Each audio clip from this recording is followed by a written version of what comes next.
9 November Kolkata press ক্লাবে প্রিয়া বুক হাউসের উদ্যোগে বিশিষ্ট গুণীজনদের উপস্থিতিতে আনুষ্ঠানিকভাবে প্রকাশিত হল প্রখ্যাত লেখক উত্তম পালের নতুন উপন্যাস মনের মধ্যে মন।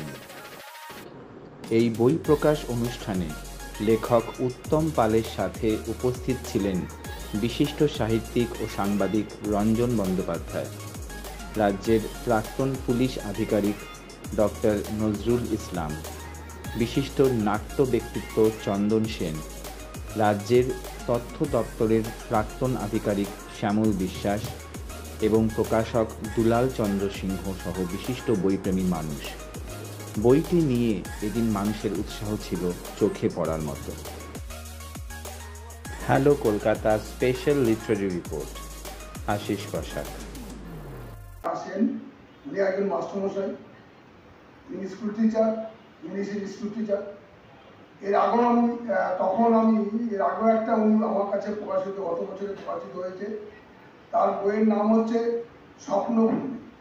সেটা একটা রিফিউজি, অর্থাৎ বাংলাদেশ থেকে আগত শরণার্থীরা তারা কিভাবে আসেন, তাদের কি ঘটনা ঘটে, সেই বিষয় নিয়ে বিভিন্ন কানাকরণ নিয়ে একটা বই বেরিয়েছে। তার গত বছরে বইমেলার ঠিক আগে। তার বইয়ের নাম হচ্ছে স্বপ্নভূমি। আমি সেই বইটার একটা বেশ লোকের কাছে সাড়া পড়েছে, লোক চাইছে এবং অনলাইনের মাধ্যমে বই কলেজ থেকে বিক্রি হচ্ছে। এই নমস্কার, আজকে আমার এই মঞ্চে আমার পাশে যারা বসে আছেন, আমি সত্যি খুব নিজেকে সম্মানিত বোধ করছি। আজকের আমার এই মনের মধ্যে মন উপন্যাসের আনুষ্ঠানিক প্রকাশ, সেই উপলক্ষে আমার মঞ্চে উপস্থিত আছেন সাহিত্যিক এবং বিশিষ্ট সাংবাদিক, আমাদের ভীষণ শ্রদ্ধেয় এবং অত্যন্ত বিদগ্ধ পণ্ডিত মানুষ রঞ্জন বন্দ্যোপাধ্যায় মহাশয়। আমার সাথে মঞ্চে আছেন অত্যন্ত ভালো মানুষ এবং এই সময়ে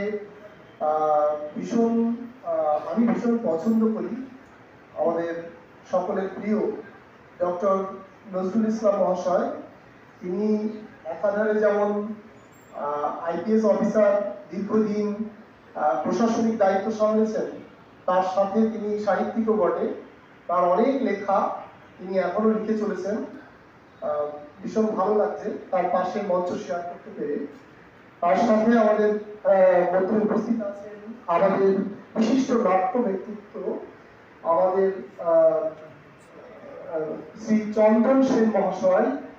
ভীষণভাবে উনি নাটকের মধ্যে মানুষকে অনুপ্রাণিত করেন। তো চন্দনদার সাথে মঞ্চ শেয়ার করতে পেরে সত্যি আমার খুব ভালো লাগছে।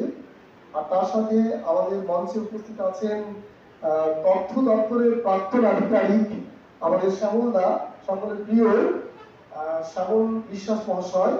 এবং সর্বোপরি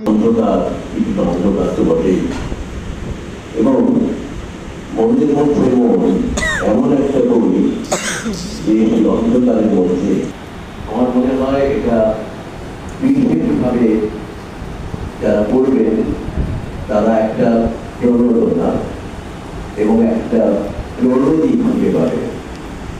প্রণোদনা তার ভাবনায়, চিন্তায়, আর প্রণোদি হচ্ছে বিশ্বাসের কাছে। এই দুটো জিনিস আমি অন্তত এই বইটার মধ্যে খুলে পেয়েছি। আর একটা জিনিস যেটা বলা আছে সেটা হচ্ছে যে সেই কেন্দ্রীয় চরিত্র যাকে নিয়ে এই বইটা গড়ে উঠেছে তার নাম উজান। আর উজান যেটা বোঝায় সেটা ঢেউ, সেটা প্রত্যয়ের ঢেউ হতে পারে। আর আরেকটা জিনিস বোঝায় যেটা গতি, সেটা যাত্রার গতি। উজান একটা যাত্রার নাম, একটা জার্নির নাম, একটি একক মানুষের নাম। সে কোন বিন্দু থেকে শুরু করেছে তার যাত্রা এবং কোন বিন্দুতে শেষ করছে সেইটা দেখার এই বইটার মধ্যে।